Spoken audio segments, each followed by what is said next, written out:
ಇದು ಬೇಗ ರೆಡಿ ಆಗಿ ಸ್ಕೂಲ್ಗೆ ಹೋಗೋಣ. ಇಲ್ಲ ಇಲ್ಲ ಹೋಗ್ಬೇಕು.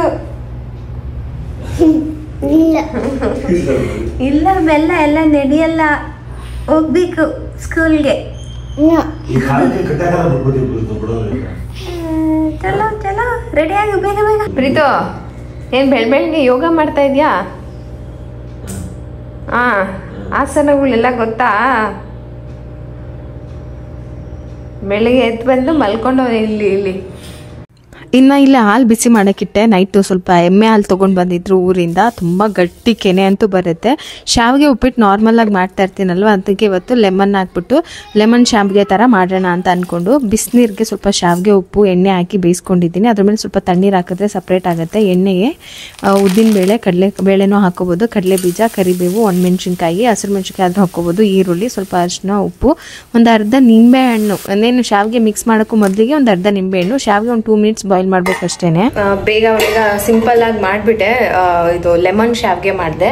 ಸ್ವಲ್ಪ ಪಾತ್ರೆ ಬಿದ್ದಿದೆ, ಎಲ್ಲ ತೊಳೆದ್ಬಿಟ್ಟಿದ್ದೀನಿ. ಇನ್ನೊಂದು ಸ್ವಲ್ಪ ಪಾತ್ರೆ ಇದೆ, ಸುಮ್ಮನೆ ಅಲ್ಲೇ ಬಿಟ್ಟು ಅಲ್ಲೇ ಇರುತ್ತೆ. ತೊಳೆದ್ಬಿಟ್ಟು ನಾನು ಫ್ರೆಶ್ ಅಪ್ ಆಗಿ ಬರ್ತೀನಿ. ಪ್ರೀತಮ್ ರೆಡಿ ಆಗ್ತಾ ಇದ್ದಾನೆ.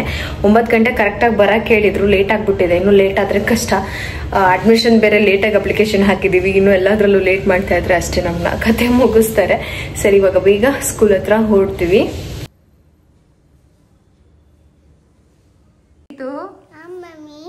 ಎಲ್ಲೋಟಿದ್ಯಾ?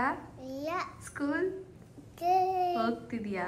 ನನಗೆಲ್ಲಾದ್ರೂ ಹೊರಗಡೆ ಹೊರಟಾಗ ಆಲ್ಮೋಸ್ಟ್ ಏನೇನು ಮನೇಲಿ ಕೆಲಸ ಇದೆಯಾ ಅದು ಎಷ್ಟಾಗುತ್ತೋ ಅಷ್ಟು ಕ್ಲೀನ್ ಮಾಡ್ಬಿಟ್ಟು ಹೊರಟ್ರೆ ಸಮಾಧಾನ. ಯಾಕೆಂತಂದ್ರೆ ಈ ಬಿಸಿಲಲ್ಲಿ ಹೊರಗಡೆ ಹೋಗಿ ಮತ್ತೆ ನಾವು ಇಷ್ಟು ಎನರ್ಜಿಗೆ ಆಚೆಗೆ ಬರ್ತೀವಿ ಅಂತ ಹೇಳಕ್ಕಾಗಲ್ಲ. ನಮಗೆ ಈ ಹೈ ಚೇರ್ ಮೇಲೆ ಕುತ್ಕೊಂಡು ಊಟ ಮಾಡೋದು ಅಂತಂದ್ರೆ ತುಂಬಾ ಇಷ್ಟ. ಯಾಕೆಂತಂದ್ರೆ ತುಂಬಾ ಕಂಫರ್ಟಬಲ್ ಆಗಿ ಟಿವಿ ನೋಡ್ಬೋದು. ಇದು ಲವ್ ಲ್ಯಾಪ್ ಅವರ 4-in-1 convertible baby high chair. ಇದರೊಳಗೆ ನಮಗೆ 3 ರೀತಿಯಾದಂತಹ ಪೊಸಿಷನ್ ಸಿಗುತ್ತೆ. ಒಂದು 3 ಪಾಯಿಂಟ್ ಸೇಫ್ಟಿ ಬೆಲ್ಟ್ ಕೂಡ ಇರುತ್ತೆ. ಚಿಕ್ಕ ಮಕ್ಕಳಾದ್ರೆ ಖಂಡಿತ ನೀವು ಸೇಫ್ಟಿ ಬೆಲ್ಟ್ ಅನ್ನ ಯೂಸ್ ಮಾಡ್ಕೊಳ್ಳಿ. ಪ್ರೀತಮ್ ಈಗ ಆಲ್ರೆಡಿ 3 years, ಅವ್ನು ಸೇಫ್ ಆಗಿ ಕುತ್ಕೊಳ್ತಾನೆ. ಆದ್ರೂ ಕೂಡ ನಾವು ಬೆಲ್ಟ್ ಯೂಸ್ ಮಾಡಲೇಬೇಕು. ಅದನ್ನ ನಾವು ಬೂಸ್ಟರ್ ಚೇರ್ ಆಗಿ ಕೂಡ ಯೂಸ್ ಮಾಡ್ಕೋಬಹುದು. ಫಸ್ಟ್ ನನ್ನ ಹೈ ಚೇರ್ ಆಗಿ ತೋರಿಸ್ತೆ ಅಲ್ವಾ, ಇದು ಬೂಸ್ಟರ್ ಚೇರ್. ಇದ್ರೊಳಗೆ ಏನಪ್ಪಾ ಅಂತ ಅಂದ್ರೆ ಮಕ್ಕಳಿಗೆ ಡೈನಿಂಗ್ ಟೇಬಲ್ ಮೇಲೆ ಕುತ್ಕೊಂಡು ಊಟ ಮಾಡಿಸ್ಬೇಕಾದ್ರೆ ಅವ್ನಿಗೆ ಹೈಟ್ ಅಡ್ಜಸ್ಟ್ ಆಗೋದಿಲ್ಲ, ಊಟ ಕಂಫರ್ಟಬಲ್ ಆಗಿ ಮಾಡೋದಕ್ಕಾಗೋದಿಲ್ಲ, ಬಟ್ಟೆ ಎಲ್ಲ ಗಲೀಜ್ ಆಗುತ್ತಲ್ಲ. ಆ ಟೈಮಲ್ಲಿ ನಾವು ಈಗ ಬೂಸ್ಟರ್ ಚೇರ್ ತರ ಕನ್ವರ್ಟ್ ಮಾಡ್ಕೊಂಡು ನಮ್ಮ ಜೊತೆನೆ ಆರಾಮಾಗಿ ಡೈನಿಂಗ್ ಟೇಬಲ್ ಅಲ್ಲಿ ಊಟ ಮಾಡೋ ತರ ಮಾಡ್ಕೋಬಹುದು. ಅದ್ರ ಜೊತೆಗೆ ಇದನ್ನ ಮೇನ್ ಆಗಿ ಸ್ಟಡಿ ಡೆಸ್ಕ್ ಕೂಡ ಮಾಡ್ಕೋಬಹುದು. ಪ್ರೀತಮ್ಗೆ ಏನಾದ್ರೂ ಊಟ ಎಲ್ಲ ಆದ್ಮೇಲೆ ಫನ್ ಆಕ್ಟಿವಿಟಿ ಅಥವಾ ಸ್ಟಡೀಸ್ ಏನಾದ್ರೂ ಇದ್ದಾಗ ಅವನಿಗೆ ಆರಾಮಾಗಿ ಚೇರ್ ಮೇಲೆ ಕುತ್ಕೊಂಡು ಈ ಡೆಸ್ಕ್ ಏನಿದೆಯಲ್ಲ ಸಖತ್ತಾಗಿದೆ, ಅವನಿಗೆ ತುಂಬಾ ಕಂಫರ್ಟಬಲ್. ಅದಾದ್ಮೇಲೆ 2 ಸ್ಟೋರೇಜ್ ಬಾಕ್ಸ್ ಕೂಡ ಕೊಟ್ಟಿರ್ತಾರೆ. ನಿಮ್ಗೆ ಏನಾದ್ರೂ ಈ ತರ ಪ್ರಾಡಕ್ಟ್ ಬೇಕು ಮಕ್ಕಳು ಇದೆ ಮನೆಯಲ್ಲಿ ಅಂತ ಅಂದ್ರೆ ನಾನು ಡಿಸ್ಕ್ರಿಪ್ಷನ್ ಅಲ್ಲಿ ಈ ಪ್ರಾಡಕ್ಟ್ ಲಿಂಕ್ ಹಾಕಿರ್ತೀನಿ, ಖಂಡಿತ ನೀವು ಬೈ ಮಾಡ್ಬೋದು. ಅದ್ರ ಜೊತೆಗೆ ಲೋ ಚೇರ್ ಆಗಿ ಕೂಡ ಯೂಸ್ ಮಾಡ್ಕೋಬಹುದು. ಮಕ್ಕಳಿಗೆ ಕಾಮನ್ ಆಗಿ ನಾವು ಮನೇಲಿ ಒಂದು ಸಣ್ಣ ಚೇರ್ ಅಂತ ಇಟ್ಕೊಂಡಿರ್ತೀವಲ್ವಾ, ಆ ತರ 6 months ಪ್ಲಸ್ ಇಂದ ನೀವು ಇದನ್ನ ಆರಾಮಾಗಿ ಯೂಸ್ ಮಾಡ್ಕೋಬಹುದು. ಅವ್ನು ಇದ್ರಲ್ಲಿ ತುಂಬಾ ಚೆನ್ನಾಗಿ ಟೈಮ್ ಪಾಸ್ ಮಾಡ್ತಾನೆ. ಅವ್ನಿಗೆ ಇದ್ರೊಳಗೆ ಕುತ್ಕೊಂಡ್ರೆ ಆರಾಮ್ ಅಂತ ಅಂದ್ರೆ ಒಂಥರ ಹ್ಯಾಪಿ ಆಗಿರ್ತಾನೆ. ನಾನು ಬ್ಲೂ ಕಲರ್ ತಗೊಂಡಿದ್ದೆ, ಕಲರ್ ಆಪ್ಷನ್ ಕೂಡ ಇರುತ್ತೆ, ನೀವು ತಗೋಬಹುದು. ಪ್ರಾಡಕ್ಟ್ ತುಂಬಾನೇ ಸ್ಟ್ರಾಂಗ್ ಆಗಿದೆ, ಡ್ಯೂರಬಲ್ ಆಗಿದೆ. ಬೇಕು ಅಂತಂದ್ರೆ ಡಿಸ್ಕ್ರಿಪ್ಷನ್ ಅಲ್ಲಿ ಲಿಂಕ್ ಹಾಕಿರ್ತೀನಿ, ಚೆಕ್ ಮಾಡಿ. ಎಲ್ಲರೂ ರೆಡಿ ಆದ್ವಿ, ಇನ್ನ ಸ್ಕೂಲ್ ಹತ್ರ ಹೋಗ್ಬೇಕು. ಟೈಮ್ ಆಗೋಯ್ತು, ಅವ್ರು ಹೇಳಿರೋ ಟೈಮ್ ಎಲ್ಲ ಮೀರಿತು. ಬಾ ಹೋಗೋಣ, ಅಷ್ಟೇ ಟೈಮ್ ಆಯ್ತು. ರೆಡಿನಾ? ಲುಕ್ ನಿನ್ ಹೇರ್ ಸ್ಟೈಲ್ ನೋಡು. ಬಾ ತಗೊಂಡ್ ಬಾ, ಅದನ್ನು ತಗೊಂಡ್ ಬಾ.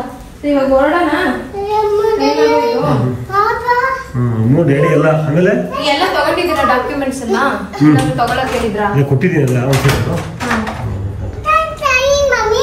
ನಡಿ ನಡಿ.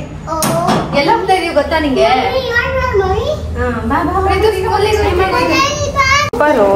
ತಗೊಂಡ್ಬಿಟ್ಟು ಫುಲ್ಲು ಕಾಲು ಕಚ್ಚಾಕ್ಬಿಡೋದು. ಅದಕ್ಕೆ ಇವತ್ತು ಹರಳೆಣ್ಣೆ ಹಾಕೊಂಡಿದ್ದೀನಿ. ನೋಡೋಣ ಕಚ್ಚಿಲ್ಲ ಅಂತಂದ್ರೆ ಓಕೆ, ಕಚ್ಚಿದ್ರೆ ಪ್ರೀತಮ್ ಆಮೇಲೆ ನೋಡು. ಓ ಇವನೇ ಮಾಡ್ಬೇಕೆಲ್ಲ. ಪ್ರಗತಿ ಎಲ್ಲ ಹೋಗ್ತಾ ಇರೋದು? ಎಲ್ಲ ಪ್ರಿಪೇರ್ ಮಾಡಿದ್ಯಾ? ವಾಟ್ ಈಸ್ ಯುವರ್ ನೇಮ್ ಅನ್ನೋದಷ್ಟೇ ಹೇಳ್ಕೊಟ್ಟಿರೋದು. What is your name? ಅವನು ವಾಟ್ ಈಸ್ ಯುವರ್ ನೇಮ್ ಅಂತಾನೆ. ಪ್ರೀತಮ್ ಅನ್ಬೇಕು.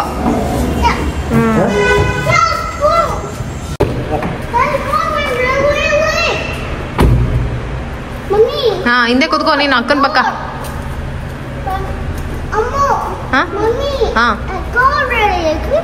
ಹೌದು ಮಗ್ನೆ, ಕಾರ್ ಅದು. ಹೌದು, ಬುಮ್ ಬುಮ್ ಕಾರ್. ಹಾ ಪ್ರಗತಿ ರೆಡಿ. ಸ್ಕೂಲ್ಗೆ ಹೋಗಕ್ಕೊಳ್ಳೆ ಮದ್ವೆ ಹುಡ್ಗನ್ ತರ ರೆಡಿ ಆಗಿದ್ಯಲ್ಲೋ ಪ್ರೀತು. ಸ್ಕೂಲ್ಗೆ ಹೋಗ್ತೀಯಾ? ಹೋಗಪ್ಪ ನೀನು. ಹೋಗ್ ಮಗನೆ, ಸಖತ್ತಾಗಿರೋ ಟೀಚರ್ಸ್ ಎಲ್ಲ ಬರ್ತಾರೆ, ಪಾಠ ಹೇಳ್ಕೊಡ್ತಾರೆ, ಆಟ ಹೇಳ್ಕೊಡ್ತಾರೆ, ಆಟ ಆಡ್ಬೋದು, ಫ್ರೆಂಡ್ಸ್ ಸಿಗ್ತಾರೆ. ನೋಡಿಲಿ ಮಮ್ಮಿನ ನೋಡಿಲಿ, ಫ್ರೆಂಡ್ಸ್ ಎಲ್ಲ ಸಿಗ್ತಾರೆ ನಿಂಗೆ, ಹೊಸ ಹೊಸ ಫ್ರೆಂಡ್ಸ್ ಸಿಗ್ತಾರೆ. ನಿನ್ ಲ್ಯಾಂಗ್ವೇಜ್ ಯಾವ ಊರ್ದು ಅಂತ ಸ್ವಲ್ಪ ಹೇಳಿದ್ರೆ ನಾವು ಒಂಚೂರು ಎಲ್ಲಾನು ಬುಕ್ಕಿಗೆ ತಗೊಂಬಂದು ಓದ್ಕೊಂಡ್ ಕಲ್ತ್ಕೊಂತೀವಿ. ಅಷ್ಟು ಕೂಡ ಮಾಡ್ಲಿಲ್ಲ, ಟೈಮ್ ಆಗೋಯ್ತು. ಫಸ್ಟ್ ಅಡ್ಮಿಷನ್ ಸ್ವಲ್ಪ ಭಯ ಇದೆ, ಯಾಕೆ ಸುಮ್ನೆ ತಡ ಮಾಡ್ಕೊಂಡು ಎಷ್ಟು ಜನ ಬರ್ತಾರೋ ಏನಾಗತ್ತೆ ಏನೋ ಗೊತ್ತಿಲ್ಲ. ಅಡ್ಮಿಷನ್ ನಿನ್ಗೆ ದುಬೈಯಿಂದ ಆಫರ್ ಬಂದಿದೆ, ಹೋಗ್ತೀಯಲ್ಲೋ? ನನ್ ವ್ಯೂವರ್ ಒಬ್ರು ದುಬೈಯಿಂದ ಮೆಸೇಜ್ ಮಾಡಿದೆ, ಪ್ರೀತಮ್ ನಾನು ನಮಗೆ ಕೊಟ್ಬಿಡಿ, ನಾವು ದುಬೈಯಲ್ಲಿ ಇದೀವಿ, ನನ್ ಮಗಳಿಗೆ ತುಂಬಾ ಇಷ್ಟ ಪ್ರೀತಮ್ ಅಂತ. ಪ್ರೀತು ಇಲ್ಲಿ ನೋಡಿಲಿ, ಹೋಗ್ತೀಯಾ ದುಬೈಗೆ? ಬೆಂಗಳೂರಲ್ಲೇ ಇದ್ಯಾ? ಬೆಂಗಳೂರಲ್ಲಿ ಇರೋರ್ಗೆ ಕೊಟ್ಬಿಡ್ಲಾ? ಸಿಕ್ಕಾಪಟ್ಟೆ ಟ್ರಾಫಿಕ್ ಇಲ್ಲಿ. ಅಯ್ಯೋ, ಅವಾಗ್ಲಿಂದ ಈ ಟ್ರಾಫಿಕ್ ಅಲ್ಲೇ ನಿಂತಿದೀವಿ. ಇದನ್ನ ಕ್ರಾಸ್ ಮಾಡೋಷ್ಟ್ರಲ್ಲಿ 1 hour ಆಗುತ್ತೆ. ನನ್ ಮಗಳು ಸ್ಕೂಲಿಂದ ಬರೋದಕ್ಕೆ ಲೇಟ್, ಯಾಕೆ ಅಂದ್ರೆ ಇದೇ ರೂಟ್ ಬಿಟ್ರೆ ಬೇರೆ ಇಲ್ಲ. ಸೊ ಇಲ್ಲಿಂದ ಬರೋಷ್ಟ್ರೊಳಗೆ ಹತ್ರ ಇರೋ ಸ್ಕೂಲ್ ದೂರ. 2008 ಬಾರ್ಡರ್ ಇದೆ ಆರಲ್ಲಿ. ಅಲ್ಲಿ ಕಾಶ್ಮೀರಿ ಹುಡುಗರು ಅಂದ್ರೆ 6 ಪ್ರೊನೌನ್ಸಿಯೇಷನ್ ಇರುತ್ತಲ್ಲ, ಅವ್ರು 6 ಅಂತ ಹೇಳಲ್ಲ, ಅವ್ರು ಸಿಕ್ಕೂಸ್ ಅಂತಾರೆ. ಅದಕ್ಕೋಸ್ಕರ ಮಾಡೋದು. ಹೋದಾಗೆಲ್ಲ ಅದು ತುಂಬಾ ಕಾಮಿಡಿ ಆಗಿರುತ್ತೆ. ನಾವ್ 10 ಜನ ಪೆಟ್ರೋಲಿಂಗ್ ಹೋಗಿ ಹೋಗ ADP ಅಂತಾರೆ ಆಕ್ಚುಲಿ. ಹೋದಾಗ ಎಲ್ಲಾರು ಮಕ್ಕಳೆಲ್ಲ ಸ್ಕೂಲ್ ಹತ್ರ ಮೇನ್ ಚೆಕ್ ಮಾಡಿ ಹೋಗ್ತೀನಿ. ಅಲ್ಲಿ ಆಕ್ಟಿವಿಟೀಸ್ ಜಾಸ್ತಿ ಇರುತ್ತೆ ಟೆರರಿಸ್ಟ್ ಅಂದ್ಬಿಟ್ಟು ಸ್ಕೂಲ್ ಹತ್ರ ಪಕ್ಕ 1 hour ವಿಸಿಟ್ ಕೊಡ್ಬೇಕು. ಆಗೆಲ್ಲ ಬ್ರೇಕ್ ಟೈಮ್ ಎಲ್ಲ ಹುಡುಗರು ಈಚೆ ಬರೋದ, ಎಲ್ಲಾರು ಜನ ಒಬ್ರು ಕರ್ಕೊಂಡು ಸುಮ್ಮನೆ ತಮಾಷೆ ಮಾಡೋದು. ಒಟ್ಟಿಗೆ 1 2 3 ಬೋಲೋ ಅಂತ ಹೇಳುದು. ಅವ್ರಿಗೆ ಇಂಗ್ಲಿಷ್ ಅಂತ ಏನೋ ತರ ಇದು ಸ್ಟೈಲ್ ಆಗಿ ಹೇಳೋದು. 6 ಅಂತ ಹೇಳ್ಬೇಕು, 1 2 3 5 ಎಲ್ಲ ಆದ್ಮೇಲೆ ಸಿಕ್ಕೂಸ್ ತುಂಬಾ ಚೆನ್ನಾಗಿರೋದು.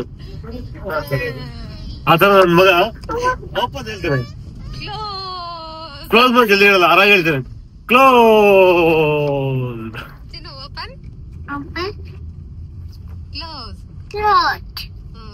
ಇದ್ರೊಳಗಡೆನೆ ನಮ್ ಪ್ರೀತಮ್ ಸ್ಕೂಲು. ಇನ್ನು ನಾನು ನಿಮಗೆ ಹೇಳಿದ್ನಲ್ಲ ಏರ್ಫೋರ್ಸ್ ಸ್ಕೂಲಲ್ಲಿ ಅದೆಲ್ಲ ಕ್ಯಾನ್ಸಲ್ ಆಯಿತು. ಮತ್ತು ನೀನು ಇಲ್ಲಿ ಅಂತ ಹೇಳ್ಬಿಟ್ಟು 2 ಕಡೆ ಅಡ್ಮಿಷನ್ ಆಗಲಿಲ್ಲ ಅಂದರೆ ತೊಂದರೆ ಆಗ್ಬಿಡುತ್ತೆ. ಎಲ್ಲಿ ನಾವು ಪ್ರಗತಿನ ಸೇರಿಸಿದ್ವಲ್ಲ, ಆರ್ಮಿ ಪಬ್ಲಿಕ್ ಸ್ಕೂಲ್ಗೆ ಸೇರಿಸ್ಬಿಡೋಣ ಅಂತ ಹೇಳ್ಬಿಟ್ಟು ಅಲ್ಲಿಗೆ ಹೊರಟ್ವಿ. ನಮಗೆ ಪ್ರಿಯಾರಿಟಿ ಇದ್ದಿದ್ದರಿಂದ ಲೇಟ್ ಅಪ್ಲಿಕೇಶನ್ ಆದ್ರೂ ಸ್ವಲ್ಪ ನಮಗೆ 100% ಇಲ್ಲ ಅಂದ್ರೆ 90% ಸಿಗುತ್ತೆ ಅಂತ ಇತ್ತು. ಅಲ್ಲಿ ಅವ್ರ ಫ್ರೆಂಡ್ ಕೂಡ ಸಿಕ್ಕಿದ್ರು, ಅವ್ರನ್ನ ಮಾತಾಡಿಸ್ಕೊಂಡು ಇನ್ನು ಹೊರಟ್ವಿ. ಅಪ್ಲಿಕೇಶನ್ ಹಾಕಿದ್ವಿ. ಮತ್ತು ಅಲ್ಲಿ ಸಿವಿಲಿಯನ್ಸ್ಗೆ ಬೇರೆ ಇರುತ್ತೆ, ಕೆಲಸ ಮಾಡೋರಿಗೆ ಬೇರೆ ಇರುತ್ತೆ. ಇಂಟರ್ವ್ಯೂ ಕೂಡ ಆಯ್ತು. ಅಂದ್ರೆ ಪ್ರೀತಮ್, ಹೇಯ್ ಚಿನ್ನು, ಎಷ್ಟ್ ಸರಿ ಹೇಳ್ಕೊಟ್ಟಿದ್ದೇನೆ ನೆನ್ನೆಯಿಂದ ವಾಟ್ ಇಸ್ ಯುವರ್ ನೇಮ್ ಅಂತ. ಅಂದ್ರೆ ಇವನು ಹೋಗಿ what is your name Preetham ಅನ್ನೋ ಅಂತ ಅಂದ್ರೆ what is your name, what is your name ಅಲ್ಲ ಪ್ರೀತು. ಹಾ, ಕಾರ್ ಎಲ್ಲಿದೆ ನಮ್ದು? ಅಲ್ಲಿದ್ಯಾ? ಪ್ರೀತಮ್ಗೆ ಒಂದು ಇಂಟರ್ವ್ಯೂ ಮಾಡಿದ್ರು. ಇವನಿಗೆ ಇಂಟರ್ವ್ಯೂ ಮಾಡ್ತಾ ಇದಾರೆ. ಯಪ್ಪ ದೇವ್ರೆ, ನೀವೇನ್ ಮಾಡ್ತಾ ಇದ್ದೀರಾ ನನ್ನ ಕೇಳಿದ್ರು, ನೀವೇನ್ ಮಾಡ್ತಾ ಇದ್ದೀರಾ ಅಂತ ಹೇಳ್ಬಿಟ್ಟು. ಸರಿ ಮಾರ್ಚ್ ಎಂಡಿಂಗ್ ಅಲ್ಲಿ ಹೇಳ್ತೀವಿ, ಅವಾಗ ಬಂದು ಅಡ್ಮಿಷನ್ ಮಾಡ್ಸಿ ಅಂದ್ರೆ. ಇವತ್ತು ಅಡ್ಮಿಷನ್ ಇರ್ಲಿಲ್ಲ, ಬರೀ ಇಂಟರ್ವ್ಯೂ ಅಂತ ಇದ್ದಿದ್ದು. ಸಿಕ್ಕಾಬಟ್ಟೆ ಜನ ಬಂದಿದ್ದಾರೆ ಪಾಪ. ಸಿವಿಲಿಯನ್ಸ್ ಎಷ್ಟು ಜನ ಬಂದಿದ್ದಾರೆ ಗೊತ್ತಾ? ಫಸ್ಟ್ ಪ್ರಿಫರೆನ್ಸ್ ಬಂದ್ಬಿಟ್ಟು ಆರ್ಮಿಯಲ್ಲಿ ಸರ್ವಿಸ್ ಮಾಡ್ತಾ ಇರೋರ್ಗಿರುತ್ತೆ, ಸೆಕೆಂಡ್ ಪ್ರಿಫರೆನ್ಸ್ ಬಂದ್ಬಿಟ್ಟು ಎಕ್ಸ್ ಸರ್ವಿಸ್ ಮ್ಯಾನ್ಗೆ ಇರುತ್ತೆ. ಅದೇ ತರ ಪ್ರಿಯಾರಿಟಿ 8 ವರೆಗೂ ಇದೆ. 8ನೇ ಪ್ರಿಯಾರಿಟಿನೇ ಸಿವಿಲಿಯನ್ಸ್. ಅದ್ರೊಳಗೆ ಎಷ್ಟು ಜನ ಅಂತಂದ್ರೆ MP ಮೆಂಬರ್ ಆಫ್ ಪಾರ್ಲಿಮೆಂಟ್ ಇರ್ತಾರಲ್ಲ, ಅಲ್ಲಿಂದ ಇನ್ಫ್ಲೂಯೆನ್ಸ್ ಮಾಡ್ಕೊಂಡು ರೆಕಮೆಂಡೇಶನ್ ಪತ್ರ ಏನಾದ್ರು ತಗೊಂಡ್ ಬಂದ್ರೆ ಅವ್ರಿಗೆ ಜಾಸ್ತಿ ಕೊಟ್ಬಿಡ್ತಾರೆ. ಸುಮ್ನೆ ಸಾಮಾನ್ಯವಾಗಿ ಬಂದು ಇದ್ ಮಾಡೋರ್ಗೆ ಆಕ್ಚುಲಿ ಆರ್ಮಿ ಪಬ್ಲಿಕ್ ಸ್ಕೂಲ್ ಅಲ್ಲಿ ಅಡ್ಮಿಷನ್ ಸಿಗಲ್ಲ. ಮೇನ್ ಪ್ರಿಯಾರಿಟಿ ಬಂದ್ಬಿಟ್ಟು ಸರ್ವಿಸ್, ಸೆಕೆಂಡ್ ಪ್ರಿಯಾರಿಟಿ ಬಂದ್ಬಿಟ್ಟು ಎಕ್ಸ್ ಸರ್ವಿಸ್, 3 4 5 ನಾನು ಅದು ಫೋಟೋ ತಗೊಂಡ್ ಬಂದೆ. ಆಮೇಲೆ ಪ್ರಿಯಾರಿಟಿ 7 ಒಬ್ರು ಸಿಕ್ಕಿದ್ರು. ಅವ್ರು ಹೇಳಿದ್ರು ಅವ್ರ ಅಪ್ಪ ಸರ್ವಿಸ್ ಮಾಡ್ತಿದ್ರಂತೆ, ಅಂದ್ರೆ ತಾತ ಮೊಮ್ಮಗನ್ಗೆ ಅಡ್ಮಿಷನ್ ಬಂದಿದ್ದಾರೆ, ಅದು ಪ್ರಿಯಾರಿಟಿ 7 ಅಲ್ಲಿ ಬರುತ್ತೆ. ಈ ತರ ಇರುತ್ತೆ. ಅದಕ್ಕೆ ನಾನು ಸುಮಾರು ಜನ ಕೇಳ್ತಾರೆ APS ಸ್ಕೂಲ್ ಅಡ್ಮಿಷನ್ ಬಗ್ಗೆ ಹೇಳಿ ಅಂತ. ನಿಮ್ಗೆ ಯಾರಾದ್ರೂ ಮೆಂಬರ್ ಆಫ್ ಪಾರ್ಲಿಮೆಂಟ್ ಇಂದ ಪರಿಚಯ ಇದ್ದು ಅವ್ರ ಕಡೆಯಿಂದ ಒಂದು ಲೆಟರ್ ಸಿಗುತ್ತೆ ಅಂದ್ರೆ ನೀವು ಟ್ರೈ ಮಾಡ್ಬೋದು. ಯಾಕಂತಂದ್ರೆ ಆ ತರದವ್ರು ಪ್ರಿಯಾರಿಟಿ ಎಲ್ಲ ತಗೊಂಡ್ಬಿಡ್ತಾರೆ ಸಿವಿಲಿಯನ್ಸ್. ಅವ್ರದ್ದು ತುಂಬಾ ಅದೃಷ್ಟದಲ್ಲಿ ಯಾರಿಗೋ ಒಬ್ರಿಗೆ ಸಾಮಾನ್ಯವಾಗಿ ಸಿಗೋದು, ಹಂಗೆಲ್ಲ ಸಿಗಲ್ಲ. ಆದ್ರೂ ಅವ್ರು ಯೋಚನೆ ಮಾಡ್ತಾ ಇದಾರೆ. MP ಇಂದ ಲೆಟರ್ ತಗೊಂಡ್ ಬಂದ್ರು ಅವ್ರು ಹೇಳಿದ್ದಾರೆ ಸ್ಕೂಲಲ್ಲಿ ಪ್ರೀ ನರ್ಸರಿ LKG UKG ಕೊಡ್ತೀವಿ, ಫಸ್ಟ್ ಸ್ಟ್ಯಾಂಡರ್ಡ್ ನಾವ್ ನೋಡ್ಕೊಂಡು ಮಾಡೋದು, ಅಕಸ್ಮಾತ್ ಸಿಕ್ಕಿಲ್ಲ ಅಂದ್ರೆ ಇದ್ ಮಾಡಂಗಿಲ್ಲ, ನೀವೆಲ್ಲದಕ್ಕೂ ರೆಡಿ ಇರ್ಬೇಕು ಅಂತ ಹೇಳಿದಾರಂತೆ. ಅದನ್ನ ಹೇಳ್ತಾ ಇದ್ರು ಪಾಪ ಅಲ್ಲಿ. ನಮಗ್ ಸಿಕ್ಕಿದ್ರಲ್ಲ ಇವಾಗ ನಮ್ ನೆಕ್ಸ್ಟ್ ಅವ್ರಿಗೆ ಇದ್ದಿದ್ದು ಇಂಟರ್ವ್ಯೂ ನೋಡಿ. ಸ್ಕೂಲ್ ಅಂತಂದ್ರೆ ಆಕ್ಚುಲಿ ನಾವ್ ಸರ್ವಿಸ್ ಅಲ್ಲಿ ಇದ್ದಾಗ ನಿಜವಾಗ್ಲೂ ಇಷ್ಟೆಲ್ಲ ಅನ್ಸೇ ಇದ್ದಿದ್ದಿಲ್ಲ ಗೊತ್ತಾ. ಆರಾಮಾಗಿ ಹೋದ್ವಿ, ಅಡ್ಮಿಷನ್ ಮಾಡಿಸ್ಕೊಂಡ್ವಿ, ನಮ್ಗೇನು ಇದೆಲ್ಲ ಸಮಸ್ಯೆನೇ ಅನ್ಸಿರ್ಲಿಲ್ಲ. ಎಕ್ಸ್ ಸರ್ವಿಸ್ ಆದ್ಮೇಲೆ ಸ್ವಲ್ಪ ಕಷ್ಟ. ಇನ್ನು ಪಾಪ ಸಿವಿಲಿಯನ್ಸ್ ಅವ್ರು ಏನೇನೆಲ್ಲ ಮಾಡ್ಬೇಕಲ್ವಾ, ಅದಕ್ಕೆ ಬೇಡಪ್ಪ. ಸುಮಾರು ಜನ ಹೇಳಿದ್ರಿ ಸ್ಕೂಲ್ ಚೇಂಜ್ ಮಾಡ್ಬಿಡಿ, ಮನೆ ಹತ್ರ ಹಾಕೊಂಬಿಡಿ, ಏನು ಅಷ್ಟ್ ದೂರ ಹಾಕೋದಕ್ಕಿಂತ 2 ಲಕ್ಷ ಖರ್ಚಾದ್ರೂ ಪರವಾಗಿಲ್ಲ, ಹಂಗೆ ಹಿಂಗೆ ಅಂತ. ದುಡ್ಡಿನ ಮ್ಯಾಟರ್ ಅಲ್ಲ ಇಲ್ಲಿ, ಒಳ್ಳೆ ಸ್ಕೂಲಲ್ಲಿ ಸೀಟ್ ಸಿಗದೆ ಮ್ಯಾಟರ್ ಆಗಿರೋದು. ಸಿಕ್ಕಾಬಟ್ಟೆ ಕಷ್ಟ ಇದೆ, ಅನ್ಕೊಂಡಷ್ಟು ಸುಲಭ ಅಲ್ಲ. ಸೊ ಇದೇ ಕಾರಣ ನಾವು ಮನೆ ಚೇಂಜ್ ಮಾಡ್ತಾ ಇರೋದು ದೊಡ್ಡ ರೀಸನ್. ಇವಾಗ ಅಡ್ಮಿಷನ್ ಇನ್ನೂ ಆಗಿಲ್ಲ ಗ್ಯಾರಂಟಿ ಆಗಿ, ನಮ್ಗೆ ಆಗತ್ತೆ ಅನ್ನೋ ಗ್ಯಾರಂಟಿ ಇದೆ. ನಾವು ಪ್ರಿಯಾರಿಟಿ 12 ಬರ್ತೀವಿ. ನಮ್ಗೆ ಪ್ರಗತಿನ ಸೇರಿಸಿದಾಗ್ಲೇ ನಾವು ಕೇಳಿದ್ವಿ, ನಮ್ಗೆ ನೆಕ್ಸ್ಟ್ ಒಂದ್ ಮಗು ಆದ್ರೆ ನಾವ್ ಅಷ್ಟೊತ್ತಿಗೆ ಎಕ್ಸ್ ಸರ್ವಿಸ್ ಆಗಿರ್ತೀವಿ, ಏನ್ ಮಾಡ್ಬೇಕು ಆ ಟೈಮಲ್ಲಿ ನಮ್ಗೆಲ್ಲ ಸಿಗತ್ತಾ, ಅಲ್ಲೂ ಓದಿಸ್ಲೇಬೇಕು ಇಬ್ರು ಒಂದೇ ಜಾಗದಲ್ಲಿ ಅಂತ. ಇಲ್ಲ, ಸಿಬ್ಲಿಂಗ್ ಅಲ್ಲಿ ಬಂದೇ ಬರುತ್ತೆ, ನೀವು ತಗೋಬಹುದು ಅಂತ ಹೇಳಿದ್ರು. ಸರಿ, ಇವತ್ತು ಹಾಕಿ ಇಂಟರ್ವ್ಯೂ ಅಟೆಂಡ್ ಮಾಡಿ ಬಂದಿದೀವಿ. ಕೆಲ್ಸಕ್ಕೆಲ್ಲ ಇಂಟರ್ವ್ಯೂ ಅಟೆಂಡ್ ಮಾಡ್ತಾರೆ. ಫೈಲ್ ತಗೊಂಡ್ ಬಂದೆ. ಏನಾಯ್ತು? ಓ ಗಾಡ್. ಸದ್ಯ ನಾವು ಮನೆ ನೋಡ್ತಾ ಇರೋದು ಆರ್ಮಿ ಪಬ್ಲಿಕ್ ಸ್ಕೂಲ್ಗೆ ಹತ್ರ ಆಗೋ ಥರ. ನಾವು ಪಿಕಪ್ ಡ್ರಾಪ್ ಮಾಡಬೇಕು ಇಬ್ರು ಮಕ್ಕಳನ್ನ, ಆ ಥರ ಇರಲಿ ಎಮರ್ಜೆನ್ಸಿಗೆ ಅನ್ನೋ ಥರ. ಸೊ ಆ ಸರೌಂಡಿಂಗಲ್ಲಿ ಒಂದು ಮನೆ ಸಿಕ್ತು, ನೋಡಕ್ಕೆ ಹೋದ್ವಿ.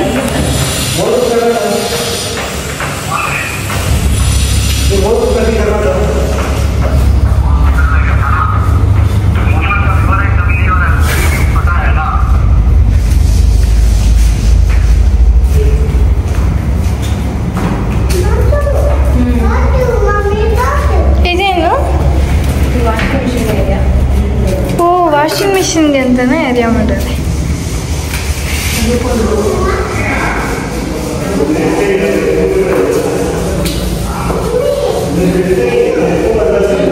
ಇದೇನು ಮಮ್ಮಿ, ಇದೇನಿದು?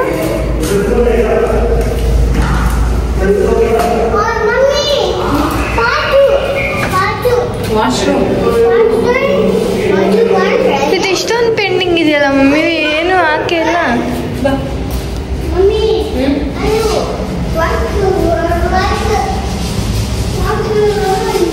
ಇದೇನಿದು?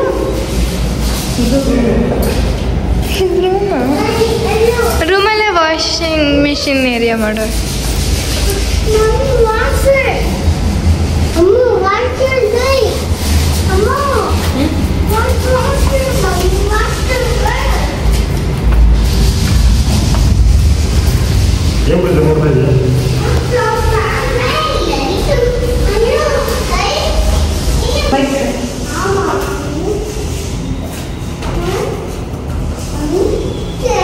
ಅದೇನದು ಮಮ್ಮಿ ಬರ್ದಿರೋದು ಗೋಡೆ ಮೇಲೆ?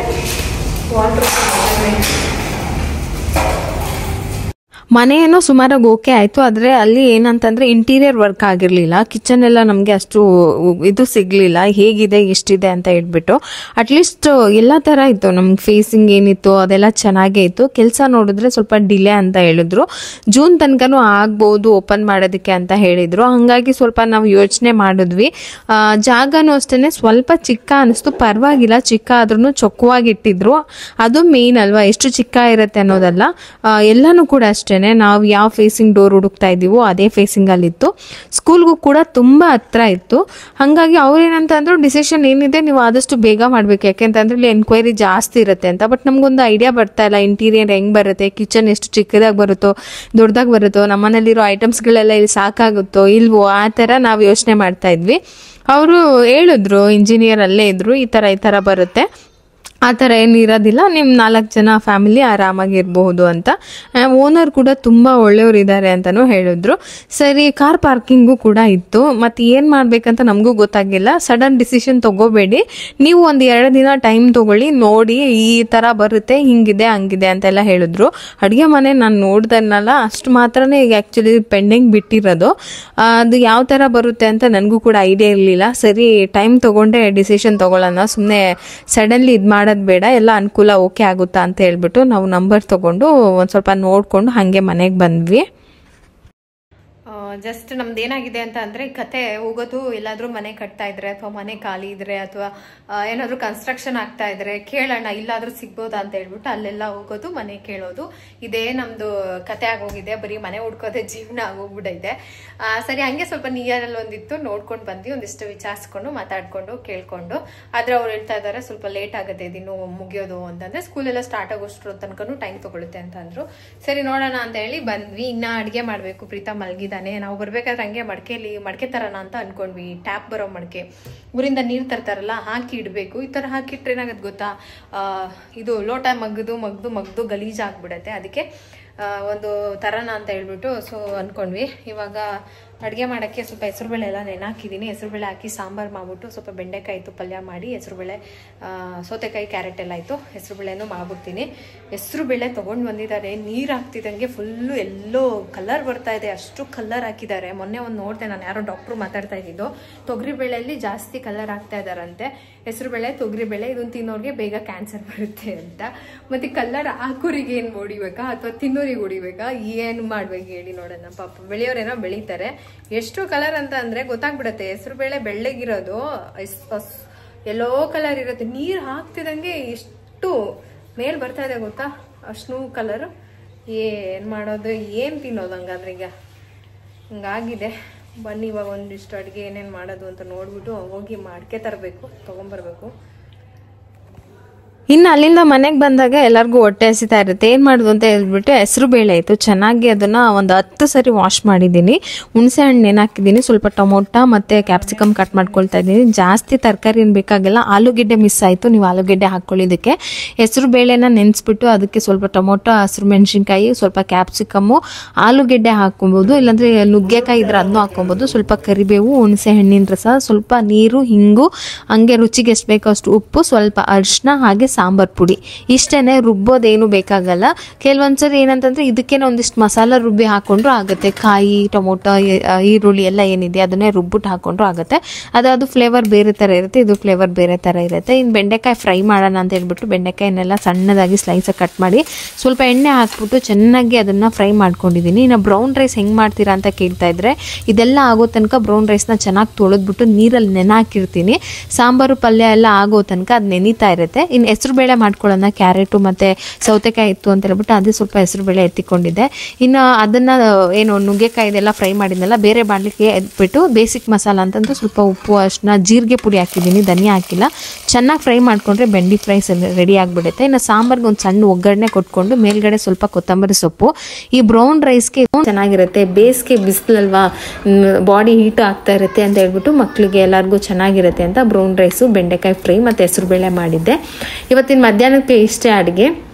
ಇಷ್ಟೇ. ಬ್ರೌನ್ ರೈಸ್ ಬೇಕಂದರೆ ನೀರನ್ನು ಬಸ್ಕೊಂಬಿಡ್ಬೋದು. ಜಾಸ್ತಿ ನೀರು ಹಾಕಿ ಚೆನ್ನಾಗಿ ಬೇಯಿಸ್ಕೊಂಡು ಅನ್ನ ನೋಡೋದು, ಇಸ್ಕಿ ನೋಡಿದಾಗ ಅನ್ನ ಬೆಂದಿದ್ರೆ ನೀರೆಲ್ಲ ಬಸ್ಕೊಂಡ್ಬಿಟ್ರೆ ಸಾಕು. ಇದು ಬ್ರೌನ್ ರೈಸ್ ಚೆನ್ನಾಗಿರುತ್ತೆ, ಗಟ್ಟಿ ಆಗೋದಿಲ್ಲ. ಚೆನ್ನಾಗಿತ್ತು ಊಟ.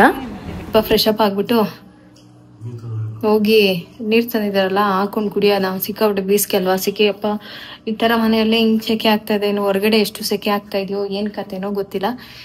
ಎಲ್ಲ ಪ್ರಗತಿಗೆ ಸ್ವಲ್ಪ ಹಾಕ್ಕೊಟ್ಬಿಟ್ಟು ಪ್ರೀತಮ್ ಎದ್ದೋಳಷ್ಟ್ರೊಳಗೆ ಹೋಗಿ ಒಂದು ಮಡಕೆ ತೊಗೊಂಡು ಬಂದ್ಬಿಡೋಣ ಅಂತ. ನಮ್ಮ ಮನೆಯವ್ರು ಮೊನ್ನೆಯಿಂದ ಮಡಕೆ ಅಂತಿದ್ದಾರೆ. ನಾರ್ಮಲ್ ಮಡಕೆ ಅಂತ ಅಂದ್ರೆ ಮತ್ತೆ ಲೋಟ ತೊಗೊಂಡು ಎದ್ದಿ ಹಾಳು ಮಾಡ್ಬಿಡ್ತಾರೆ. ಅದಕ್ಕೆ ಸ್ವಲ್ಪ ಈ ಟ್ಯಾಪ್ ಎಲ್ಲ ಬರುತ್ತಲ್ಲ ಆ ಥರ ತೊಗೊಂಬರೋಣ ಅಂತ ಅನ್ಕೊಂಡಿದೀವಿ. ಎಲ್ಲ ನಾವು ಡಿಪ್ಲೊಮಾಗ ಹೋಗ್ತಾ ಇದ್ವಿ ಗೊತ್ತಾ, ಕಾಲೇಜ್ಗೆ ಅಡ್ಮಿಷನ್. ಆ ಟೈಮಲ್ಲಿ ನಮ್ಗೆ ಇಂಟರ್ವ್ಯೂ ಅಂತ ಇರ್ಲಿಲ್ಲ. ನಮ್ಮ ಅಪ್ಪ ಅಮ್ಮನ್ ಕರ್ಸ್ಬಿಟ್ಟು ನೀವೇನ್ ಮಾಡ್ತೀರಾ, ನೀವೆಲ್ಲಿರೋದು, ನೀವೇನು, ನೀವೆಷ್ಟು ಸಂಪಾದಿಸ್ತೀರಾ, ಆ ತರದ್ ಎಲ್ಲ ಇಂಟರ್ವ್ಯೂ ಅನ್ನೋದೇ ಏನು ಇರ್ಲಿಲ್ಲ. ಜಸ್ಟ್ ಹೋಗ್ತಾ ಇದ್ವಿ, ಹಿಂದೆಗಡೆ ಪಾಸ್ ಆಗಿರೋ ಮಾರ್ಕ್ಸ್ ಕಾರ್ಡ್ ಕೊಡ್ತಾ ಇದ್ವಿ, ಅಡ್ಮಿಷನ್ ಆಗ್ತಾ ಇದ್ವಿ. ಇವಾಗ ಹಂಗಲ್ಲ, ಸಿಕ್ಕಾಬಿಟ್ಟೆ ಕಷ್ಟ ಇದೆ ಸ್ಕೂಲಲ್ಲಿ ಅಡ್ಮಿಷನ್ ತಗೊಳ್ಳೋದು. ಪ್ರೀತಮ್ಗೆ ಇಂಟರ್ವ್ಯೂ ಇವತ್ತು ಮುಗಿಸಿರೋದು, ಅದನ್ನ ಬೆಳಗ್ಗೆಯಿಂದ ನೆನ್ಸ್ಕೊಂಡ್ ನನಗೆ ನಗು ಬರ್ತಾ ಇದೆ. ಅರೆ ಇವ್ನಿಗೆ ಇನ್ನು ಅನ್ನಕ್ ಬರಲ್ಲ, ಮೂರ್ನಕ್ ಬರಲ್ಲ, ಇವ್ನಿಗೂ ಇಂಟರ್ವ್ಯೂ ಕೊಡ್ಬೇಕಾ ಅಂತ. ಅದಾಗಿ ಬಂದು ಪಾಪ ಪೇರೆಂಟ್ಸ್ಗೆಲ್ಲ ಇವಾಗ ಹಿಂಗ್ ಅಂತ ಇರತ್ತೆ, ಪಕ ಅಂತ. ಏನಪ್ಪಾ ಅಡ್ಮಿಷನ್ ಕರಿಯಲ್ವಾ? ಯಾಕೆ ಅಂತಂದ್ರೆ ಏರ್ಫೋರ್ಸ್ ಅಲ್ಲಿ ಸಾಮಾನ್ಯವಾಗಿ ಆರ್ಮಿ ಸ್ಕೂಲ್ ಅಲ್ಲಿ ಅಪ್ಲಿಕೇಶನ್ ಹಾಕ್ಸ್ಕೊಂಡ್ಬಿಡ್ತಾರೆ, ಪ್ರಿಯಾರಿಟಿ ವೈಸ್ ಸೀಟ್ ಕೊಡ್ತಾರೆ. ಲಾಸ್ಟ್ ಅಲ್ಲಿ ಕೈ ಎತ್ಬಿಟ್ರೆ ಇಲ್ಲ ಮುಗ್ದೋಯ್ತು ಅಥವಾ ಇಷ್ಟು ಪ್ರಿಯಾರಿಟಿಲಿ ಹಿಂಗ ಆಯ್ತು, ಅವಾಗ ಮತ್ತೆ ಅವ್ರು ಬೇರೆ ಸ್ಕೂಲ್ ನೋಡ್ಕೋಬೇಕು. ಇದೆಲ್ಲ ಪ್ರಾಬ್ಲಮ್. ಇಲ್ಲ ಹೋಗಿ ಮಡಿಕೆ ತಗೊಂಡ್ಬರಲ್ಲ ಅಂತ ಹೊಟ್ಟಿದೀನಿ. ನನ್ ಬ್ಯಾಗ್ ನೋಡಿದ್ರೆ ನಾನು ಎಲ್ಲೇ ಡಿಸ್ಟರ್ಬ್ ಆಗುತ್ತಾನೋ ಗೊತ್ತಿಲ್ವೇ. ಮೆತ್ತಗೆ ನಾನು ಹೊರಗಡೆ ಹೋಗಿ ಆಮೇಲೆ ಬರ್ತಾರವರು.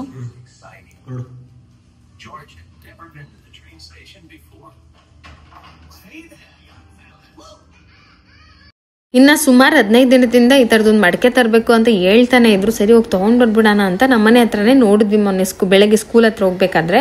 ಅಲ್ಲಿ ಹೋಗಿ ನೋಡಿದ್ರೆ ಅದೇನೋ ಮಡಕೆ ಶೇಪೇ ಚೆನ್ನಾಗಿಲ್ಲ, ಬಾಯಿ ಹ್ಯಾಂಡ್ಲು ಕೂಡ ಚೆನ್ನಾಗಿರ್ಲಿಲ್ಲ. ಆದಮೇಲೆ ಒಂದ್ಸರಿ ಯಾವಾಗಲೂ ಪ್ರಗತಿ ಫಂಕ್ಷನ್ಗೆ ಅಂತ ಹೇಳ್ಬಿಟ್ಟು ಪಾರ್ಟಿ ಹಾಲ್ ಹುಡ್ಬೇಕಾದ್ರೆ ನಾವು ಈ ಪ್ಲೇಸಿಗೆ ಬಂದಿದ್ವಿ. ಆಮೇಲೆ ನಮ್ಮ ಮನೆಯವ್ರು ನೆನೆಸ್ಕೊಂಡು ಇಲ್ಲ ಬಾ ಅಲ್ಲಿ ಎಲ್ಲ ಥರದ್ದು ಸಿಗುತ್ತೆ, ಒಂದ್ಸರಿ ಅಲ್ಲಿ ಹೋಗ್ಬಿಡೋಣ ಅಂತ ಹೇಳ್ಬಿಟ್ಟು ಸ್ವಲ್ಪ ದೂರ ಆಯಿತು, ಹೋದ್ವಿ. ಅಲ್ಲೆಲ್ಲ ತುಂಬ ಚೆನ್ನಾಗಿತ್ತು ಸೈಜ್ ಎಲ್ಲ. 500 ಮುಂದೆ ನೋಡ್ತಾ ಇದ್ದೀರಲ್ಲ, ಒಂದು 10 ರಿಂದ 12 ಲೀಟರ್ ಹಿಡಿಯುತ್ತೆ ಅಂತ ನಾನು ಅನ್ಕೊಂಡಿದ್ದೀನಿ. ಅವ್ರು 15 ಅಂತ ಹೇಳಿದ್ರು. ಇಲ್ಲ ಅಷ್ಟು ಹಿಡಿಬಹುದು, ಅದಕ್ಕೆ ಸ್ಟ್ಯಾಂಡು ಪ್ಲಸ್ ಮಡಿಕೆನೂ ಕೊಡ್ತಾರೆ. ಅದು 500 ಏನೋ ಹೇಳಿದ್ರು. ಇನ್ನು ದೊಡ್ಡದು ಬೇಕು ಅಂದರೆ ಇನ್ನೂ ಜಾಸ್ತಿ. ಸೊ ಅದಾದ್ಮೇಲೆ ಸ್ವಲ್ಪ ಇನ್ನೂ ಏನಾದರೂ ಮೊಸರುಗೆ ಪಾಕಕ್ಕೆ, ಯಾಕೆಂದರೆ ಮೊಸರು ಬೇಗ ಹುಳಿ ಬಂದ್ಬಿಡುತ್ತಲ್ವಾ ಬೇಸಿಗೆಯಲ್ಲಿ, ಮಡಿಕೆಲಿ ಇಟ್ಟರೆ ಹುಳಿ ಬೇಗ ಬರಲ್ಲ. ಹಂಗಾಗಿ ಒಂದು ಮೊಸರುದು ಒಂದು ಬೌಲ್ ತೊಗೊಂಬಿಡೋಣ ಮಡಿಕೆ ಇದ್ದೇನೆ ಅಂತ ಹೇಳ್ಬಿಟ್ಟು ಅದನ್ನು ನೋಡ್ತಾ ಇದ್ದೀನಿ. ಇನ್ನು ಜಗ್ಗಿದ್ದು, ಆಮೇಲೆ ಟೀ ಕಪ್ ಇದ್ದು, ಮಡಿಕೆದು ಬೇಕಾದಷ್ಟು ಐಟಮ್ಗಳಿದ್ದು. ಬರೀ ಮಡಿಕೆ ಅಲ್ದಲೆ ಮಣ್ಣಲ್ಲಿ ಈ ಥರ ದೀಪಗಳು, ಶೋ ಐಟಮ್ಗಳು, ಮತ್ತು ಸೆರಾಮಿಕ್ ಪಾಟುಗಳು, ಮತ್ತು ತುಳಸಿ ಪಾಟುಗಳು, ಸಿಕ್ಕಾಪಟ್ಟೆ ಕಲೆಕ್ಷನ್ಸ್ ಇಟ್ಟಿದ್ರು. ಬರೀ ಮಣ್ಣಿಂದೆ ತುಂಬ ಚೆನ್ನಾಗಿತ್ತು. ನಾನು ನೋಡಿ ಯಾರಿಗಾದ್ರೂ ನನ್ನಂತೆ ಬೇಕು ಅನ್ನೋರಿಗೆ ಯೂಸ್ ಆಗುತ್ತೆ ಅಂತ ಹೇಳ್ಬಿಟ್ಟು ಹಾಗೆ ಒಂದಿಷ್ಟು ವಿಡಿಯೋ ಎಲ್ಲ ಮಾಡಿಕೊಂಡೆ. ಲಾಸ್ಟ್ ಟೈಮು ಸಡನ್ಲಿ ಬಂದು ನೋಡ್ಕೊಂಡು ಹೋಗಿದ್ವಿ. ಸಂಜೆ ಆಗೋಗಿತ್ತು. ಪ್ರಗತಿ ಫಂಕ್ಷನ್ಗೆ ರೂಮ್ ಹುಡುಕ್ತಾ ಇದ್ವಿ ಅವಾಗ, ಪಾರ್ಟಿ ಹಾಲು. ಆ ಟೈಮಲ್ಲಿ ನಮಗೆ ಪಾರ್ಟಿ ಹಾಲ್ ಕೂಡ ಸಿಕ್ಕಾಪಟ್ಟೆ ಕಷ್ಟ ಆಗೋಯ್ತು, ಹುಡುಕಿ ಸಿಕ್ತು. ಇದು ಹುಳಿ ಬರುತ್ತಲ್ಲ, ಕ್ರ್ಯಾಕ್ ಆಗುತ್ತಾ? ಲಾಸ್ಟ್ ಟೈಮ್ ಒಂದು ತಗೊಂಡೋದು ಮೊಸರು, ಅದು ಎಪ್ಪಾಗ್ತಾ ಹಂಗೆ ಕ್ರ್ಯಾಕ್ ಆಗ್ತದೆ. ಇದು ಸ್ವಲ್ಪ ನೀರು ಈಚೆ ಬರುತ್ತೆ, ನೀರು ಈಚೆ ಬಂದ್ರೆ ಓಕೆ, ಬಟ್ ಕ್ರ್ಯಾಕ್ ಆಗ್ತಾ ಇದೆ.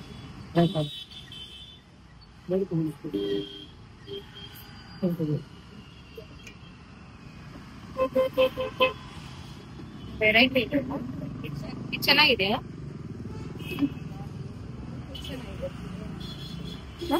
ಚೆನ್ನಾಗಿದ್ಯಾ? ಗಟ್ಟಿ ಇರ್ಲಿಲ್ಲ.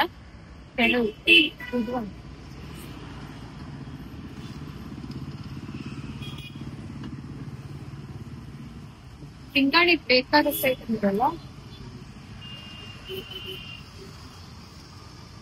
ನಾನೆಂತ ಮಡಿಕೆಲೆಲ್ಲ ಅಡ್ಗೆ ಎಲ್ಲ ಮಾಡಲ್ಲ.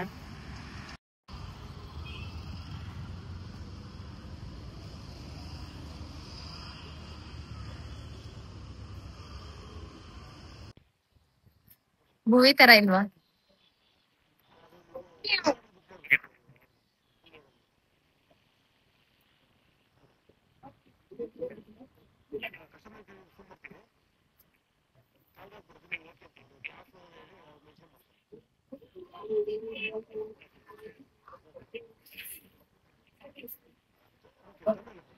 ಪ್ರಿನ್ಸ್ ತರ ಇಲ್ವಾ?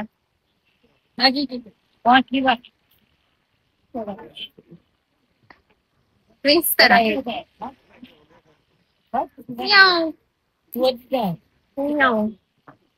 ಇದು ಜಕ್ಕೂರ್ ಹತ್ರ ಬರುತ್ತೆ ಅಂತ ಹೇಳಿದ್ರು ನನ್ನ ಹಸ್ಬೆಂಡು. ಆಮೇಲೆ ನಾನು ಮನೆಗೆ ಹೋದ್ಮೇಲೆ ಅವ್ರು ಫುಲ್ಲು ಹೇಳ್ತಾರೆ ಅಡ್ರೆಸ್ಸು.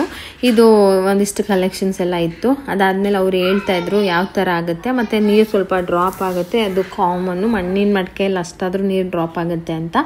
ಅದಾದಮೇಲೆ ನಮ್ಮ ಮನೆಯವರು ಅದೇನೋ ಶೇಪ್ ಇಷ್ಟ ಆಗಲಿಲ್ಲ, ಮತ್ತು ನೀರು ಕಡಿಮೆ ಹಿಡಿಯುತ್ತೆ ಅಂತ ಹೇಳ್ಬಿಟ್ಟು ಇದನ್ನ ಇಷ್ಟಪಟ್ಟರು. ಫಸ್ಟೇನೆ ನನಗೆ ಓಕೆ ಆಗಿತ್ತು, ಚಿಕ್ಕದಾಗಿ ಚೆನ್ನಾಗಿತ್ತು ಅಂತ. ನಮ್ಮನ್ನು ತೊಗೊಳ್ತಾ ಇದ್ದೀವಿ, ಸ್ವಲ್ಪ ದೊಡ್ಡದೇ ತೊಗೊಂಬಿಡೋಣ ಅಂತ ಹೇಳ್ಬಿಟ್ಟು ಅದನ್ನು ತೊಗೊಂಡ್ವಿ. ಒಂದು ಪಿಂಗಾಣಿ ಜಾರು ಮತ್ತು ಒಂದು ಮೊಸರುದು ಇದಿಷ್ಟು ತೊಗೊಂಡು ಇನ್ನು ಮನೆ ಕಡೆ ಹೊರಟ್ವಿ. ಸ್ವಲ್ಪ ನಮ್ಮ ಮನೆಯಿಂದ ಒಂಚೂರು ದೂರ, ಜಾಸ್ತಿ ಏನಾಗಲ್ಲ. ಹೋಗಿದ್ದಕ್ಕೂ ಒಳ್ಳೆ ಕಲೆಕ್ಷನಲ್ಲಿ ಒಂದು ಒಳ್ಳೇದು ಸಿಕ್ತು. ಇವಾಗ ಅಲ್ಲಿಂದ ಮಣ್ಣಿನ ಪಾತ್ರೆ ತಂದ್ವಲ್ಲ, ನಮ್ಮ ಮನೆಯವರು ಡೈನಿಂಗ್ ಟೇಬಲ್ ಮೇಲೆ ಇಡೋಣ ಅಂತ ಹೇಳ್ಬಿಟ್ಟು ಇಲ್ಲಿ ಇಡ್ಸಿದ್ದಾರೆ. ನನ್ನ ಮಗನ್ಗೆ ಏನಾದ್ರು ಈ ಟ್ಯಾಪಲ್ಲಿ ನೀರು ಬರುತ್ತೆ ಅಂತ ಗೊತ್ತಾಯ್ತು ಅಂತಂದ್ರೆ ನಾನು ಯಾವಾಗ ಮನೇಲಿ ಫುಲ್ ಕೆಲಸ ಮಾಡ್ಬೇಕಂತ ನಿಜವಾಗ್ಲೂ ಗೊತ್ತಿಲ್ಲ. ಅವ್ನು ನೀರು ಅಂತಂದ್ರೆ ಅವ್ನು ಹುಚ್ಚಿಡ್ಸ್ಕೊಂಡು ಇದು ಮಾಡ್ತಾನೆ. ನೋಡಿದ್ರೆ ಅವರು ಅಲ್ಲೆಲ್ಲ ಬೇಡ, ಇಲ್ಲೇ ಜಾಸ್ತಿ ಬಂದು ನೀರು ಕುಡಿಯೋದು, ಇಲ್ಲೇ ಇಟ್ಕೊಳ್ಳೋಣ ಅಂತಿದ್ದಾರೆ. ಏನೋ ಅವ್ರಿಷ್ಟ. ಗ್ಲಾಸ್ ಆಗುತ್ತಲ್ಲ, ಇಷ್ಟು ಇನ್ನೂ ದೊಡ್ಡ ಗ್ಲಾಸ್ ಆದರೂ ಆಗುತ್ತೆ, ಸಣ್ಣದಿಷ್ಟೇ ಇಲ್ಲ, ಸುಮ್ಮನೆ ವೇಸ್ಟ್ ಮಾಡ್ಬಿಡ್ತಾರಲಿಲ್ಲ. ಇವಾಗ ತಂದು ಒಂದು ಸುಮ್ಮನೆ ಹಂಗೆ ನೋಡೋಣ ಈ ಜಾಗಕ್ಕೆ ಸೆಟ್ ಆಗುತ್ತಾ ಅಂತ ಇಟ್ಟೆ. ಕರೆಕ್ಟಾಗಿ ಆಗುತ್ತೆ. ಇದು ಸ್ವಲ್ಪ ವಾಶ್ ಮಾಡ್ಬಿಟ್ಟು ಧೂಳೆಲ್ಲ ಬಿಟ್ಟಿರುತ್ತಲ್ಲ. ಏನೋ ಒಳ್ಳಾಡ್ತಾ ಇದೆ. ಮಣ್ಣು ಅಲ್ಲ, ಮಡಿಕೆ ದೊಡ್ಡೋಗಿರೋ ಪಾಟು.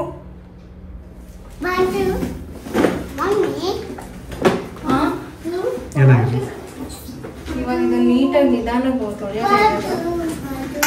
ಇಷ್ಟು ದೊಡ್ಡ ತಗೊಂಡ್ಬಿಟ್ರಲ್ಲ, ವಾಶ್ ಮಾಡೋದೆಲ್ಲ ಕಷ್ಟ ಆಗಲ್ವಾ? ವಾಶ್ ಮಾಡಿಕ್ಕೆ ಸಾಕು. ಏನು ಆದ್ರೂ ವಾಶ್ ಮಾಡ್ಬೇಕಲ್ವಾ? ಹೆಂಗ್ ವಾಶ್ ಮಾಡೋದು? ಅದ್ರೊಳಗಡೆ ಇಟ್ಬಿಟ್ಟು ವಾಶ್ ಮಾಡಲ್ಲ. ಇದ್ರೊಳಗೆ ಅವ್ರು ಹೇಳಿದ್ರು ಇದಕ್ಕೆ ಸೋಪ್ ಎಲ್ಲ ಹಾಕ್ಬಾರ್ದಂತೆ. ನೀರ್ ಹಾಕ್ಬಿಟ್ಟು ಕೈಯಲ್ಲಿ ವಾಶ್ ಮಾಡ್ಕೊಬೇಕು. ಮಣ್ಣಲ್ವಾ, ಸೋಪ್ ಎಲ್ಲ ಹಾಕ್ಬೇಡಿ, ಸ್ಮೆಲ್ ಬಂದ್ಬಿಡತ್ತೆ ಅಂತ ಹೇಳಿದ್ದಾರೆ.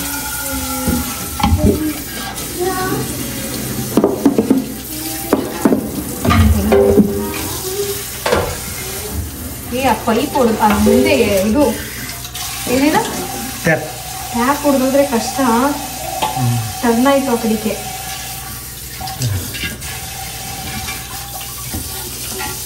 ತುಂಬಾ ಕೇರ್ಫುಲ್ ಆಗಿ ಹೊಡಿಬೇಕು.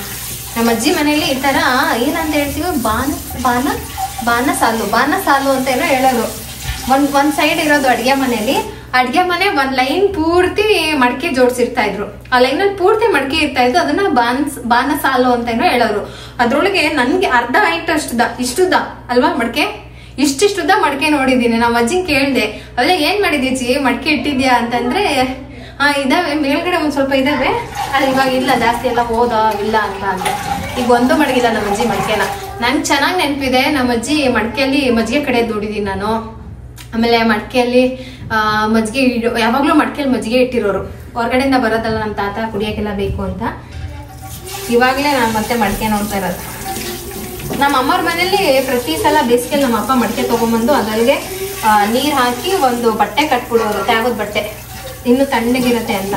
ಅದರಲ್ಲೇ ಕುಡಿತಾ ಇದ್ವಿ. ನಮ್ಮ ಅಪ್ಪಂಗೂ ಅದೆಲ್ಲ ತುಂಬಾ ಇಷ್ಟ. ನೆಲ್ಲಿ ಯಾವ ಕಡೆ ಇದೆ ಅಂತ ನೋಡ್ಕೊಂಡು ಭಯ ಆಗ್ತಾ ಇದೆ, ಎಲ್ಲಿ ಹೊಡೆದಾಕ್ಬಿಡ್ತೀನೋ ಅಂತ.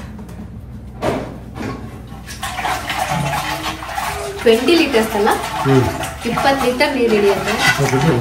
ಅಷ್ಟು ತಗೊಂಡಿದ್ದು 15.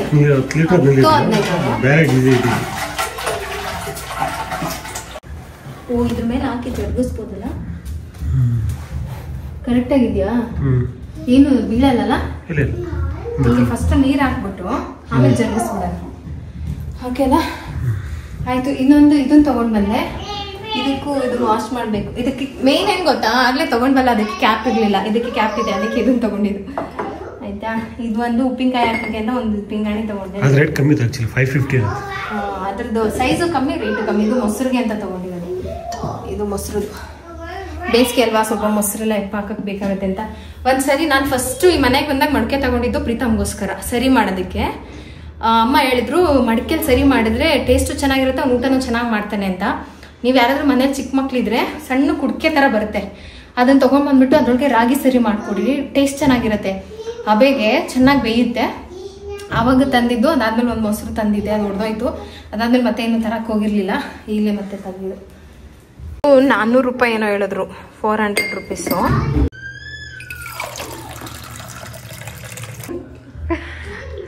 ಅಯ್ಯೋ, ಮಡಿಕೆ ಅಂತಿದ್ರು ನಮ್ಮ ಮನೆಯವರು. ಬಂತ ಮಡಿಕೆ? ಸಮಾಧಾನನಾ? ಫುಲ್ಲು. ಇದು ವಾಶ್ ಮಾಡಿ ಎತ್ತಿಟ್ಕೋತೀನಿ. ಹಾಗೆ ನಾಳೆ ಒಂದು ಫಂಕ್ಷನ್ ಇದೆ ಅಂತ ಹೇಳಿದ್ನಲ್ಲ, ಅದಕ್ಕೆ ನನಗೆ ನನ್ನ ಮಗಳಿಗೆ ಒಂದು ಫೇಸ್ ಪ್ಯಾಕ್ ರೆಡಿ ಮಾಡ್ಕೊಳ್ತಾ ಇದ್ದೀನಿ. ಅದಕ್ಕೆ ಮಂಜಿಸ್ಟಾ ಪೌಡರ್ ತೊಗೊಂಡಿದ್ದೀನಿ. ಸ್ವಲ್ಪ ಹನಿ, ಹಾಲು ಹಾಕ್ಬಿಟ್ಟು ಚೆನ್ನಾಗಿ ಮಿಕ್ಸ್ ಮಾಡಿಬಿಟ್ಟು ಅಪ್ಲೈ ಮಾಡ್ಕೊಳ್ಳೋದು. ಮಂಜಿಸ್ಟಾ ಅಂತಂದರೆ ಏನು ಅಂತಂದರೆ ಒಂಥರ ಈ ಬಳ್ಳಿ ಥರ ಹಬ್ಕೊಳ್ಳೋ ಅಂತ ಒಂದು ಪ್ಲ್ಯಾಂಟು, ಅದು ರೆಡ್ ರೂಟ್ ಇರುತ್ತೆ. ಸೊ ಅದಕ್ಕೆ ಇದು ಕೆಂಪು ಕಲರಲ್ಲಿ ಇರುತ್ತೆ. ಆಮೇಲೆ ಜಾಸ್ತಿ ಇದನ್ನು ಅಪ್ಲೈ ಮಾಡೋಂಗಿಲ್ಲ, ಲೈಟಾಗಿ ಯೂಸ್ ಮಾಡ್ಕೊಳ್ಳಿ. ನನಗಿಬ್ಬರಿಗೆ ಮತ್ತು 3 ಜನಕ್ಕೆ ಅಂತೇಳಿ ರೆಡಿ ಮಾಡಿದೆ, ಬಟ್ ನನ್ನ ಹಸ್ಬೆಂಡ್ ಹಾಕಿಸ್ಕೊಳ್ಳಿಲ್ಲ. ಅಂತಂದರೆ ಇದು ಒಳ್ಳೆಯದೇ, ಅವ್ರಿಗೆ ಇಷ್ಟ ಆಗೋದಿಲ್ಲ ಅಷ್ಟೇ. ಇದು Ayurvedic medicine skin care use ಮಾಡ್ತೀವಿ. ಇದು ಆಲ್ಮೋಸ್ಟ್ ಆಲ್ ಸ್ಕಿನ್ ಟೈಪ್ಸ್ಗೆ ಯೂಸ್ ಆಗುತ್ತೆ. ಆದರೂ ಒಂದ್ಸರಿ ಪ್ಯಾಚ್ ಟೆಸ್ಟ್ ಮಾಡಿಬಿಟ್ಟೆ ನೀವು ಯೂಸ್ ಮಾಡಿ. ತುಂಬ ಒಂದು ಸ್ಕಿನ್ ಕೇರಲ್ಲಿ ಈ ಒಂದು ಪ್ರಾಡಕ್ಟ್ನ ಬಳಸ್ಬೋದು ಆರಾಮಾಗಿ. ಮತ್ತು ನಾವು ಉಪ್ಟನ್ ಅಂದರೆ ಬಾತಿಂಗ್ ಪೌಡರ್ ಕೂಡ ಯೂಸ್ ಮಾಡ್ಕೋಬಹುದು.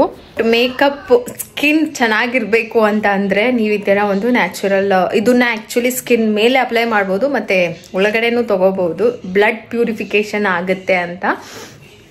ಹಾಗೆ ಈ ಥರ ನಿಮ್ಗೆ ಏನಾದರೂ ಇನ್ನೂ ಬೇರೆ ರೀತಿಯಾದಂತಹ ಇದ್ರೊಳಗೆ ಆಲ್ಟರ್ ಆಗಿ ನಾವು ಫೇಸ್ ಪ್ಯಾಕ್ ಮಾಡ್ಕೋಬಹುದು ಅಂತ ಅಂದರೆ ಹೇಳಿ, ನಾನು ಅದನ್ನು ಹೇಳ್ತೀನಿ. ಅಂದರೆ ಹೊರಗಡೆ ಹೋಗ್ಬಿಟ್ಟು ಕೆಮಿಕಲ್ ಫೇಶಿಯಲ್ ಮಾಡಿಸ್ಕೊಳ್ಳೋದಕ್ಕಿಂತ ಈ ನ್ಯಾಚುರಲ್ ಆಗಿ ನಾವೇ ಮನೆಯಲ್ಲೇ ಆರಾಮಾಗಿ ಇದರಿಂದ ಯಾವುದೇ ರೀತಿಯಾದಂತಹ ಸೈಡ್ ಎಫೆಕ್ಟ್ಸ್ ಆಗೋದಿಲ್ಲ. ಆರಾಮಾಗಿ ನೀವು ಹಚ್ಕೋಬೋದು. ಸ್ಕಿನ್ ತುಂಬ ಸಾಫ್ಟ್ ಆಗುತ್ತೆ. ಅದಾದಮೇಲೆ ನಾನು ಐಸ್ ಕ್ಯೂಬನ್ನು ಚೆನ್ನಾಗಿ ರಬ್ ಮಾಡಿದೆ. ಸ್ವಲ್ಪ ಕೋಕೋನಟ್ ಆಯಿಲ್ನ ಒಂಚೂರು, ಕೋಕೋನಟ್ ಆಯಿಲ್ ಅಂತಂದರೆ ತುಂಬ ಜಾಸ್ತಿ ತೊಗೊಂಡ್ರು ಪೋರ್ಸ್ ಕ್ಲೋಸ್ ಆಗಿಬಿಡುತ್ತೆ. ಸ್ವಲ್ಪ ತೊಗೊಂಡು ಚೆನ್ನಾಗಿ ಅದನ್ನು ಹಿಂಗೆ ಹಚ್ಕೊಳ್ಳೋದು. ಸೊ ನಾನೇನು ಅಪ್ಲೈ ಮಾಡಿಲ್ಲ ಇವಾಗ ಮುಖಕ್ಕೆ. ಸೊ ಇದಿಷ್ಟಾಯಿತು ಇವತ್ತಿನ ವ್ಲಾಗ್. ಮತ್ತು ನಾಳೆ ನಾನು ಹೊರಡಬೇಕು, ಒಂದು ಫಂಕ್ಷನ್ ಇದೆ, ಮತ್ತು ಊರ ಹಬ್ಬಕ್ಕೆ ಹೋಗ್ತಾ ಇದ್ದೀನಿ. ಸೊ ಇನ್ನು ಬೆಳಿಗ್ಗೆ ಎಲ್ಲ ರೆಡಿ ಮಾಡ್ಕೊಳ್ಳೋದಕ್ಕೆ ಲೇಟ್ ಆಗಿಬಿಡುತ್ತೆ. ಸೊ ಹಂಗಾಗಿ ಇವಾಗ ಸ್ವಲ್ಪ ಮಲ್ಕೊಳ್ಳೋದು. ಇವತ್ತಿನ ವ್ಲಾಗ್ ನಿಮ್ಗೆ ಏನಾದರೂ ಸ್ವಲ್ಪನಾದರೂ ಇಷ್ಟ ಆಗಿದೆ ಅಂತ ಅನಿಸಿದ್ರೆ ಪ್ಲೀಸ್ ಲೈಕ್ ಕೊಡಿ. ಲೈಕ್ ಕೊಟ್ಟರೆ ನಿಮ್ಮ ಪ್ರೀತಿ ನನಗೆ ತಲುಪುತ್ತೆ. ಹಾಗೆ ನಿಮ್ಮ ಅನಿಸಿಕೆ ಅಭಿಪ್ರಾಯನ ನನಗೆ ಕಾಮೆಂಟ್ ಸೆಕ್ಷನಲ್ಲಿ ಹೇಳಿ. ನಾನು ಆದಷ್ಟು ಎಲ್ಲರ ಕಮೆಂಟ್ಸ್ಗೂ ರಿಪ್ಲೈ ಮಾಡೋಕ್ಕೆ ಟ್ರೈ ಮಾಡ್ತೀನಿ. ಖಂಡಿತ ರಿಪ್ಲೈ ಮಾಡ್ತೀನಿ. ವಿಡಿಯೋ ಅಪ್ಲೋಡ್ ಆದ್ಮೇಲೆ ನೆಕ್ಸ್ಟ್ ಡೇ ಸ್ವಲ್ಪ ಕಷ್ಟ ಆಗೋದು ಅಷ್ಟೇ. ಬಿಟ್ಟರೆ ನಾನು ಇನ್ಸ್ಟಂಟಾಗಿ ಟ್ರೈ ಮಾಡ್ತೀನಿ ಈವ್ನಿಂಗ್ ಟೈಮಲ್ಲಿ ಕೂತ್ಕೊಂಡು ಎಲ್ಲರಿಗೂ ರಿಪ್ಲೈ ಮಾಡೋದಕ್ಕೆ. ಸಿಗ್ತೀನಿ ನೆಕ್ಸ್ಟ್ ಫಂಕ್ಷನ್ ವ್ಲಾಗಲ್ಲಿ. ಟೇಕ್ ಕೇರ್, ಬಾಯ್.